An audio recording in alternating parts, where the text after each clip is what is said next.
පිරිමියෙකු සහ කාන්තාවක් අතර ඇතිවන ප්‍රේමය සෑම විටම ලිංගිකත්වය මතම පදනම් නොවන බව ඔබ මම අපි හැම දෙනාම දන්නා කාරණාවක්. කිසියම් ආකාරයක ලිංගික පදනමකින් හෝ කිසියම් ආකාරයක පටු පෞද්ගලික අරමුණක් වෙනුවෙන් හෝ මූල්‍යමය අවශ්‍යතාවයක් හෝ යම් අවශ්‍ය කාරණාවක් වෙනුවෙන් ප්‍රේමය භාවිතා කරන මිනිසුනුත් අපිට ප්‍රේම සම්බන්ධතා තුළ මේ සමාජයේ මේ ලෝකයේදී හඳුනා ගැනීමට හැකිවීම අපි සියලු දෙනා දන්න හරිම සුලභ කාරණාවක්. බොහෝ මනෝවිද්‍යාඥවරුන්ගේ මතයට අනුව බොහෝ දාර්ශනිකයන්ගේ පරීක්ෂණ සහ ඔවුන්ගේ මතවාදත් එක්ක බලනකොට අපි හඳුනා ගන්න ප්‍රධාන කාරණාවක් තමයි ප්‍රේමය කියන සංසිද්ධිය ඔය කියන කිසියම් හෝ අරමුණක් මත හටගන්න නමුත් ප්‍රේමය සහ ලිංගිකත්වය කියන කාරණාවන් දෙක අතර යම්කිසි විදිහක සංකීර්ණතාවයක් පවතිනවා කියන එක. සමාජය තුළ වරින් වර ගොඩනැගෙන මතුවන සමාජීය සහ පුද්ගලානුබද්ධ ප්‍රශ්න ගැටලුකාරී තත්ත්වයන් පිළිබඳව අවධාරණය කරනකොට විවිධ තත්ත්වයන් යටතේ කරන පරීක්ෂණවල ප්‍රධාන මාතෘකාවක් යටතට බඳුන් වන කරුණක් නිසා වෙන මිනිසුන්ගේ මේ ප්‍රේමය නැත්නම් ආදරය කියන සංසිද්ධිය සහ ලිංගිකත්වය නිසා මිනිස්සු ගැටලුකාරී තත්ත්වයන්ට පත්වීම සුලභ වීම නිසා ඔවුන් පරීක්ෂණ ගණනාවක් තුලින් මනෝවිද්‍යාඥවරු පරීක්ෂකවරු සමාජ විද්‍යාඥයෝ මෙන්න මේ ලිංගිකත්වය සහ ආදරය කියන දෙකේ සම්බන්ධ වීම කොතෙක් දුරට සාධාරණද කොතැනද මේ සම්බන්ධතාවය තුළ මේ සංකීර්ණතාවය ගෙන යන්නේ කියන එක පිළිබඳව වැඩිදුර අධ්‍යයනයක් සිදු කරලා තියෙනවා. මේ යටතේ පරීක්ෂණ සිදු කරන මනෝවිද්‍යාවේ මනෝවිද්‍යාඥවරු සහ මනෝවිද්‍යාව තුළ කටයුතු කරන පරීක්ෂකවරුන්ගේ ප්‍රධාන අධ්‍යයනයක් වුණේ මේ ආදරය කියන කාරණාවේදී සහ ලිංගිකත්වයේ පදනම් කරගෙන මිනිසුන්ගේ හැසිරීම කියන ක්‍රියාකලාපයන් දෙකේදී මොළයේ ක්‍රියාකාරීත්වය කොයි විදිහට සිද්ධ වෙනවද මේ දෙකේ සම්බන්ධයක් තියනවද කියන පදනම් සාධකය සෙවීම. මේ පිළිබඳව පරීක්ෂණ කරන බොහෝමයක් දෙනාට ආව පොදු ගැටලුවක් වෙන්නේ ප්‍රේමයේ නිසාවෙන් ලිංගිකත්වය පිළිබඳ අවශ්‍යතාවය ඇති වේද නැත්නම් ලිංගික අවශ්‍යතාවයේ ආශාව නිසාවෙන් ප්‍රේමයේ උද්දීපනය වෙනවාද කියන කාරණාව පිළිබඳව අධ්‍යයනය කරනවා කියන එක.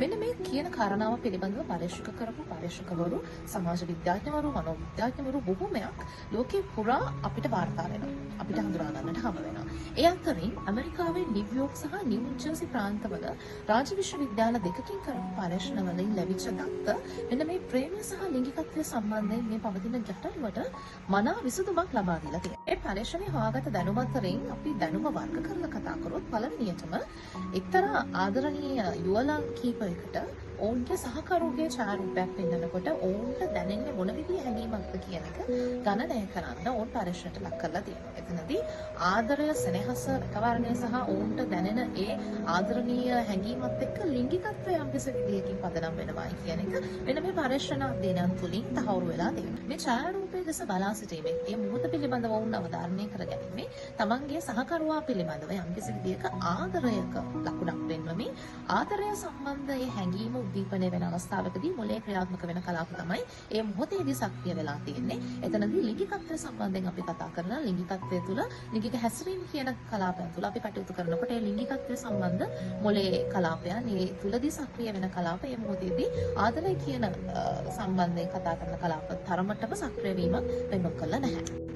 යම්කිසි පුද්ගලයෙකුගේ මොළය තුළ ආදරය සහ ලිංගිකත්වය සම්බන්ධයෙන් ක්‍රියාත්මක වෙන මොළයේ කලාප අතර ලොකු වෙනස්කමක් නොතිබුණත් ආදරය වැනි හැඟීමක් සම්බන්ධයෙන් ක්‍රියාත්මක වීමේදී දැඩි සක්‍රියතාවයක් දකුණුපස මොළයනොත් ලිංගික හැසිරීම සම්බන්ධයෙන් ක්‍රියාත්මක වීමේදී වම්පස මොළය තුළ දැඩි සක්‍රියතාවයක් අපි හඳුනා ගන්නවා. ඉතින් ඒ නිසා මේ පරීක්ෂණය තුළින් අපි හඳුනාගත්ත දත්තයන් එක සලකා බලනකොට තමන්ගේ සහකරුවා සහකාරියගේ ඡායාරූපය දකිනකොට ඒ ඔවුන්ගේ ඒ සුන්දර මොහොතවල් ඔවුන් ආදරයෙන් තෘප්තිමත් වෙච්ච අවස්ථාවන් දකින අවස්ථාවේදී ඔවුන්ගේ දකුණුපස මොළයේ තුලින් තමයි දැඩි උද්දීපන වාර ගන්න පරීක්ෂණ දත්තවල ගණනය වෙලා තියෙන්නේ. මේ සංකල්පයන් පිළිබඳව ලොව පුරා රටවල් ගණනාවක පරීක්ෂණ දියත් වෙලා තියෙනවා වගේම ඒ දත්ත වලින් තහවුරු වෙන ප්‍රධානම කාරණාව තමයි ප්‍රේමය. නැත්නම් ආදරය කියන සංසිද්ධිය මිනිස්සෙක් හඳුනා ගන්න එක සහ ඒ විදීම තුල තියෙන ඔවුන්ගේ සක්‍රියතාවයන් සහ ඔවුන්ගේ හැසිරීම මත ලබන ප්‍රතිඵලයි.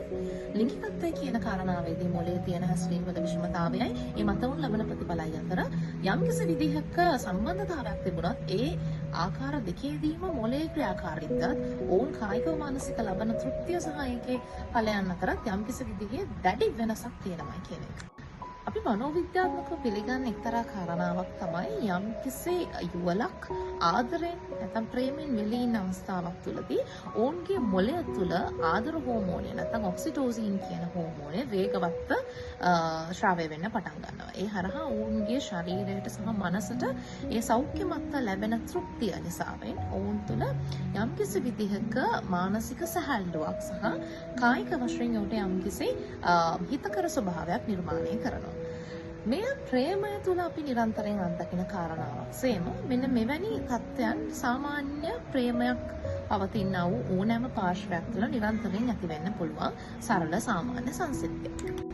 යම් කිසි විදිහකින් ආදරය කරන යුවලක් කරහා ඔන්න ඔය විදිහට ඔය සිත වැළඳ ගැනීම වගේ කාරණාවල් තුළින් නිර්මාණය කරන සතුටු හෝමෝනයක් විදිහට ඔක්සිටෝසින් හරහා නිපද වෙන ඒ ශාරීරික ශක්තිය නැත්නම් ඒ ශරීරයේ මානසික ස්වභාවයක් එක්ක යම් කිසි පාර්ශවයක් ලිංගිකත්ව ආශාවක් වෙනුවෙන් ඕම්ම උද්දීපනය කරවන්නට පුළුවන්. ප්‍රේමය හරහා ලිංගිකත්වයේ සම්බන්ධයෙන් යම් කිසි පාර්ශවයකට අවශ්‍යතාවයක් ඇති කළ හැකි වුවත් අපි පිළිගත යුතු එක්තරා කාරණාවක් තමයි ලිංගිකත්වයේ මත යම් කිසි දෙනෙක් එකතු වෙන හැම අවස්ථාවකදීම ඒ තුළ ප්‍රේමය තියෙනවා කියා අපිට පිළිගන්නට බෑ. ඒක විද්‍යාත්මකවත් මෙන්න මේ විදිහට තමයි අපිට තහවුරු කරන්න පුළුවන්. මේ සියලුම පරීක්ෂණ දත්ත අපි එකිනෙකට ගලපා බලනකොට පැහැදිලි වෙනවා ආදරය කියන නැත්නම් ප්‍රේමය කියන හැඟීමට සාපේක්ෂව ලිංගික ආශාව කියන එක දැඩි ප්‍රබලත්වයක් උසුලනවා කියන එක.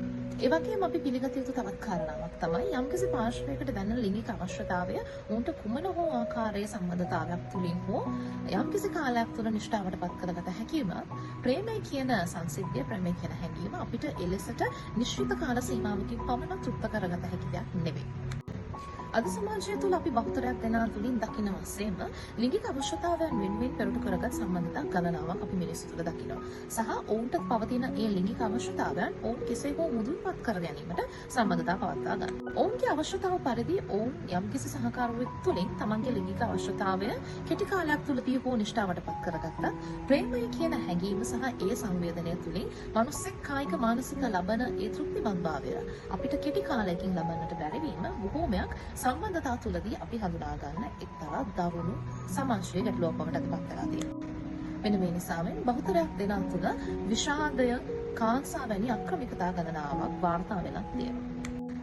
මේ සියල්ල අතරින් අපට ගත හැකි නිගමනය වන්නේ අවසාන වශයෙන් ලිංගික ආශාවන්ට වඩා ප්‍රේමාන්විත හැඟීම් කියන එක සත්‍යකින්ම ප්‍රබල සහ බලවත් කාරණාවක් කියන එක. එය මනුෂ්‍ය ජීවිතයට බලපාන ආකාරය එකිනෙකට විවිධයි කියන එක. අපි ප්‍රේමය තුළින් ලිංගිකත්වය කියන එක සන්තාපනය කරගත්තා අපිට ප්‍රේමය සහ ලිංගිකත්වය කියන එක වෙනස්ම මාදලි දෙකක මිනිස්සු විවිධාකාර විදිහට අත්දකින වෙනස් සංකල්ප දෙකක් කියන එක පැහැදිලිවටම සිත ගන්නට වෙනවා. ඒ අනුව ප්‍රේමය සහ ලිංගිකත්වය කියන එක වෙනස් කාරණාවන් දෙකක් කියන එකත් ප්‍රේමය නිසාවෙන් යම්කිසි ආකාරයකදී ලිංගිකත්වය කියන එක අපි අත්දැක්කත් මේ සම්පූර්ණ වශයෙන්ම මිනිසෙක් අත්දකින විදිහේ යම්කිසි විවිධත්වයක් පවතිනවා කියන එක දැන් අපි හැමෝටම පැහැදිලි වෙනවා. ඉතින් ආදරය ලිංගිකත්වය කියන්නේ එකක් නෙවෙයි සංකල්ප දෙකක්.